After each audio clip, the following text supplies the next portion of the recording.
Myself, Rohini Mirgu, working as Associate Professor at Walchand Institute of Technology and talking about torque on a loop. At the end of this video, you will be able to derive torque on a loop in a magnetic field. You will be able to determine the direction of torque.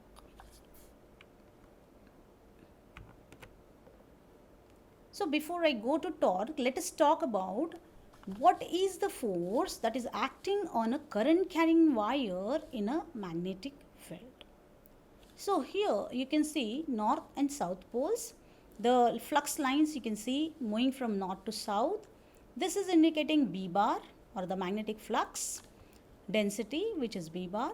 This is the current I, which is coming outward. And then what is the direction of the force, in which direction the force will be acting on it, that is given by the left hand rule. So in the left hand rule, as you can see here, the first finger is indicating the magnetic field, which is moving from north to south. The second finger is indicating the direction of the current. As the current is outward, it is shown outward. So if this is the case, the force will be given by upward direction. The same is shown here. The flux lines, this finger is indicating the flux lines. This finger is indicating the direction of current. Then the thumb will be indicating the direction of force. So force acting is in upward. F is equal to the force F on wire with the current I is given by F is equal to BIL, where B is the magnetic flux density given by Weber per meter square. I is the current in the conductor, which is in amperes. L is the length of the conductor in a magnetic field, which is in meters. Force acting on a current carrying conductor in figure 1. The magnetic field and force are mutually perpendicular to each other. So if you see here in figure 1, the flux, that is the B as well as I, these are mutually perpendicular to each other. So magnetic field and force are perpendicular to each other. Like here, the same figure I have drawn here. So if I see in figure 1, this is the flux lines, this is the current, and the force is perpendicular in upward direction. So this is the flux lines, this is the current direction, and this is the force. All are perpendicular to each other. Here also I have tried to show the same thing. So this is B bar. The current here now going in the opposite direction, in the inward direction. So force will be acting in the downward direction as per the left hand rule. So the magnetic field and force are mutually perpendicular to each other, force and magnetic field. But if you consider the case, if I is not perpendicular to B, here I and B are perpendicular, but if I consider the case I is not perpendicular to B, then the force will be the function of angle theta. And what is theta? Theta is the angle between I and B. So in that case, how I can give force? The force can be given like this. So this is the force, this is B bar, this is the direction of current, you can see here. So I and B are not perpendicular. Here also you can see they are not perpendicular but making an angle theta. So in that case, the force can be given as BIL sine theta. Or we can also write it as a I dl bar cross B bar. So F bar can be written as I dl bar cross B bar, or it can be given as BIL sine theta. Now instead of a single wire, if I consider the current carrying loop like this or like this, the current carrying loop is placed in the magnetic field. So you can see, as I said, for single wire there is a force acting as per the Fleming's left hand rule. In the same way, if I find the force here, for this particular conductor the force is acting in this direction, and for this conductor the force is acting in this direction. So you can see two forces are acting on this loop for this vertical section. Remember, for this horizontal section, no force is acting because these horizontal sections are parallel to the magnetic field. The magnetic field is from north to south in this way, and these two lines are parallel, so there is no force acting on it, but the force is acting on these two lines or these two filament areas of this loop. Now here the question comes, what will happen to the loop for the case shown in figure 3? Let me show the figure again. This is the figure 3. So the forces are acting on this loop. So what will happen? What action will take place? You may have guessed it correctly. The effect on current carrying loop is the loop is acted by two opposite forces, hence the loop is rotating or the loop rotates in this magnetic field as shown here. The loop gets rotated. Why the loop gets rotated? Because this is the effect of torque acting on the loop. The loop is getting rotated because of the torque acting on the loop. Now, what is torque? Let us see. Torque is the rotational equivalent of the linear force.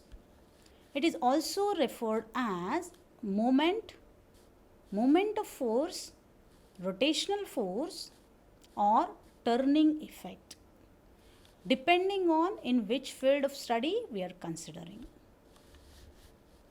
Torque is a measure of force that can cause an object to rotate about its axis. Torque is the measure of the force that is acting on the object which makes it to rotate along its axis. The torque is acting on it, and so that this loop is getting rotated due to the forces F acting on it. So what this force F is? As we have said already, F bar can be given as I dl bar cross B bar. And if I want to find the torque acting on this loop, the total torque T bar can be given as twice of F bar into W by 2. What is W by 2? W by 2 is the distance along the axis. So if I consider this filament, from the axis, its length is W by 2 because the total length is W. Also for this force, the length is W by 2. So from the center, the distance is W by 2, and two forces acting so that the loop is getting rotated. So torque is the total force into W by 2. The total force is twice of F bar. This twice F bar can be given as 2 into I L bar cross B bar. What is L bar? L bar is the total length. Instead of DL bar, I have written here L bar. L bar is the total length cross product with B bar into W by 2. Now I can take this, cancel out this 2 in this equation. I is a constant, I can take outside. L bar can be multiplied with W and cross product with B bar is kept as it is. So L bar dot W is written here. As you know, what is L bar? L bar is this length and W is this width of this loop. So L and W, what it will give? So you guess very correctly, L and W will give the surface or the area. So L bar dot W bar is given as area. So I can replace in the previous equation this L bar dot W with A bar or S bar. Here I considered area as A bar, so I replace that with A bar. So T bar is I A bar cross B bar. Now in this term, this I A bar is called as M bar. I A bar is M bar, which is called as magnetic dipole moment. So my magnetic dipole moment M bar, I can replace I A bar with M bar. So it's T bar, which is the torque, can be given as M bar cross B bar. Now can you guess the unit for the torque? The unit for torque is Newton meter. How? Because if you see the equation of torque, torque is the force into the distance from the center axis. So the force having the unit newtons, and this distance will be in MKS unit, the unit is meter. So the equation of torque, so the unit of torque will be Newton meter.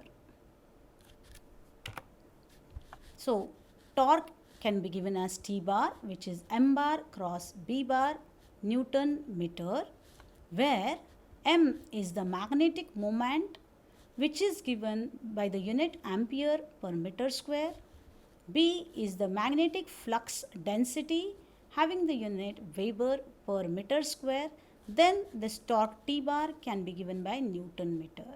Remember, the torque is the vector quantity because it is the multiplication of force with distance from the center, and force is a vector quantity, so torque is also a vector quantity. It's a cross product of the magnetic dipole moment with the magnetic flux density. This symbol is indicating the cross product. The above equation applies to plain coil of any shape.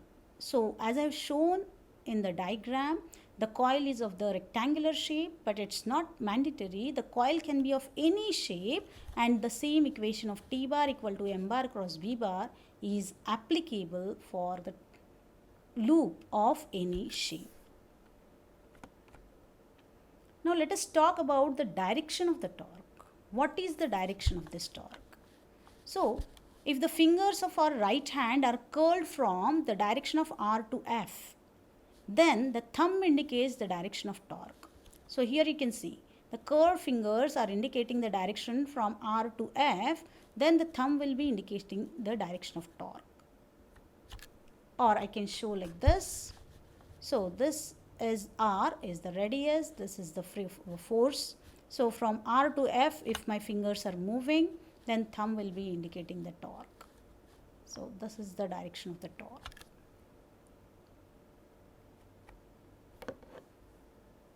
So these are the references used for preparing this video. Thank you.